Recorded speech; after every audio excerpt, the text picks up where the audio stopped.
मेरा नाम डॉक्टर लुकमान है, assistant professor intensive care medicine ready hospital join किया था मैंने अगस्त 2021 में। इससे पहले मैं ट्रेनिंग कर रहा था इंटेंसिव केयर में यूके से 2020 के एंड में मैं आया था।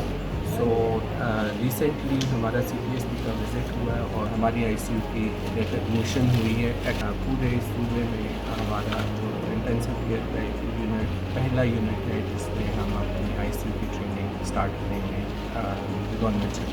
हमारे पास इस वक्त 33 बेड्स हैं ICU में जो कि वेंटिलेटेड हैं, और इसके अलावा हमारे पास 5 स्टेप डाउन यूनिट्स के बेड्स। ऑक्यूपेंसी है, बेड ऑक्यूपेंसी वो 100% होती है, क्योंकि LRH आपको पता है कि इट्स 1700 बेडेड हॉस्पिटल और यहाँ पे रोज़ाना 8,000 मरीज़ आते हैं। सो कोई दिन ऐसा नहीं होता और कोई टाइम ऐसा नहीं होता कि जब हमारे पास ICU में कोई बेड खाली हो। जैसे ही एक पेशेंट ICU से डिस्चार्ज होता है तो 5 से 10 मरीज़ वेट कर रहे होते हैं कि उनको ICU में बेड मिले और उनको हम फिर एडमिट कर लेते हैं।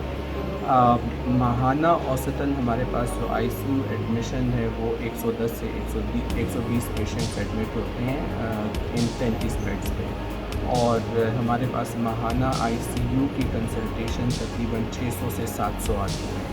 तो इसका मतलब है कि उन 700 कंसल्टेशंस में हम 120 पेशेंट्स को सिर्फ एकोमोडेट कर सकते हैं, और चूँकि लिमिटेशन है बेड की, इसलिए बाकी पेशेंट्स को ICU में मिल नहीं पाता। उसके लिए हमने ये रखा हुआ है कि ICU में एडमिशन की एक पॉलिसी है कि जो हॉस्पिटल एडमिनिस्ट्रेशन से अप्रूव्ड है, मतलब हॉस्पिटल इंतज़ामिया ने हमें एक एडमिशन पॉलिसी दी हुई है जिसके मुताबिक हम पेशेंट को सिलेक्ट करते हैं कि कौन सा पेशेंट ICU के लिए मुनासिब, ICU एडमिशन के लिए मुनासिब कैंडिडेट है और कौन सा ICU के लिए मुनासिब कैंडिडेट नहीं है। हमारी कोशिश ये होती है कि एक तो ये बात समझने की ज़रूरत है कि हर एक जो ICU पेशेंट रेफ़र होता है वो उसको हम ICU में एडमिट नहीं कर सकते, क्योंकि उसको ICU एडमिशन फ़ायदा नहीं देता। क्राइटेरिया बहुत आसान अल्फाज में ये है कि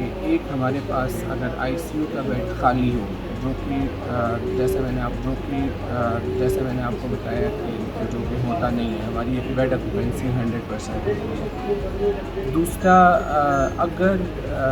अगर उस पेशेंट को जिसकी कंसल्टेशन आई हो वो ICU में एडमिट हो और उसको ICU एडमिशन से फ़ायदा हो, मतलब वो यहाँ पे ICU जो ट्रीटमेंट हो वो अगर पोटेंशली पेशेंट ठीक हो सकता हो, तो ऐसे पेशेंट को हम प्रेफर करते हैं। और हॉस्पिटल की जो पॉलिसी है वो भी यही है कि ऐसे पेशेंट को एडमिट करेंगे कि जिनको ICU एडमिशन से फ़ायदा हो वो ठीक होकर जा सकते हों।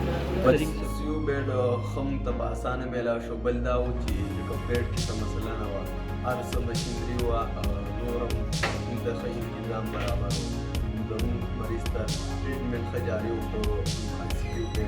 انشاءالله تعالی خدمت کوي او خپل روان دي. ما ټول لکه څه وه چې بالکل مطمئن نه وم، الله پاک رحم ورته تاسو خدمت وکړي. تاسو ټول سټاف داسې قدرمن سټاف دی که نه چې لکه ډېر اخلاق والا دا ویان کړي دي لګي لکه اوس مطلب بازار نه یو شی نه دی راوړی کیمپر لګي تو د خپل لاته لګي سروي خپل لاته لګي د ما ماشوم په خدمت کوي. زما ماشوم مطلب دا چې هر وخت صفای ولا کوي خو لکه زه ډېر خو ټول سټاف لا خوشاله ډېر کمزوري نه ډېر زه څه خدمت وکړم ټول سټاف لا ډېر کمزوري ډېر غریبانان دي موږ خدمت کېږي